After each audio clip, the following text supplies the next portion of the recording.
what happens when you bring dance and this very different medium together? I mean, what do they have to do with each other? Oh, you said it earlier. There is so much movement in his work. um, and on a very basic level, Jeremy, I feel like, okay, composition is composition. So we can't help but intersect Yeah. when we have this love and respect for these historical events. Yeah. And I'm also thinking about, like, in the creation of, like, The Youngest of Nine, one of the things that I did, Leah first used a projection of my art piece. Mm-hmm.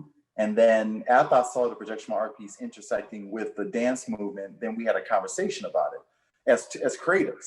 And then I said, hey, I got some other other aspects I want to inscribe into the piece that I suggest to you. And the key thing is that I had to do was, I did not want the visual to be so powerful, so potent that it overpowers the star of the show, which is the dance, the movement.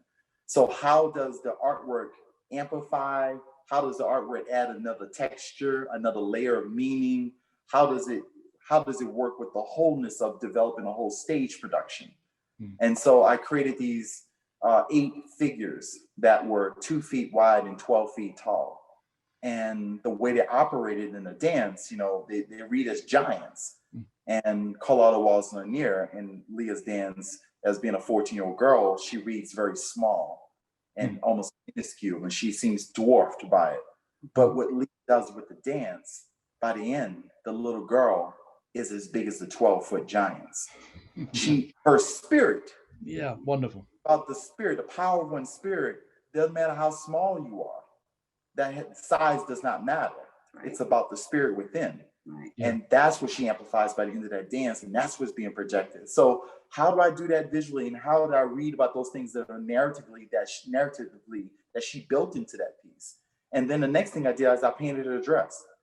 And I took elements from the art piece and inscribed it onto the surface of the dress. So again, amplifying that idea of being a living, I bet that hasn't been done that often. Yeah. Wow. Well, but what form does it take? It's just for those who are very new to it. There's a performance, effectively, is that right?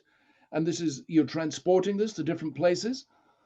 Yes, that is the plan. Post-COVID, post-pandemic. Yes, that is the plan. So last November, we performed the first iteration of 9, which is about 10 and 11 minutes and 3 sections. And the final version will be about 25 minutes, from about six different sections. And we hope to tour this piece. How many dancers involved in that? Probably by the end, 18, a cast of 18. What music do you use?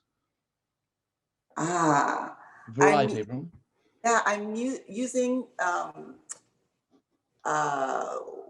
why I always forget Wiley College Choir for The Youngest of Nine. I'm using some poetry by one of our colleagues, Dr. Hermine Pinson, here at William & Mary. That's good. And we're playing around with some other music choices, so stay tuned.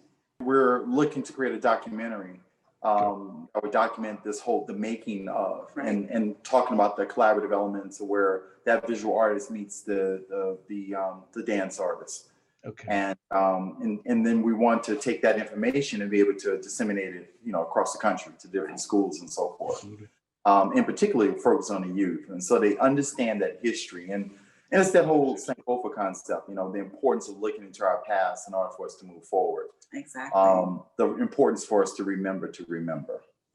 When we presented last February at a History Makers conference in DC, and the president of History Makers, Julianne Richardson, contacted Carlotta Walls-Lanier, the youngest of Little Rock Nine, and she viewed the piece and basically charged us with taking it across the country. Yeah, she gave her a blessing, and she said, everyone in the country needs to see this piece, needs to see this work that you're doing.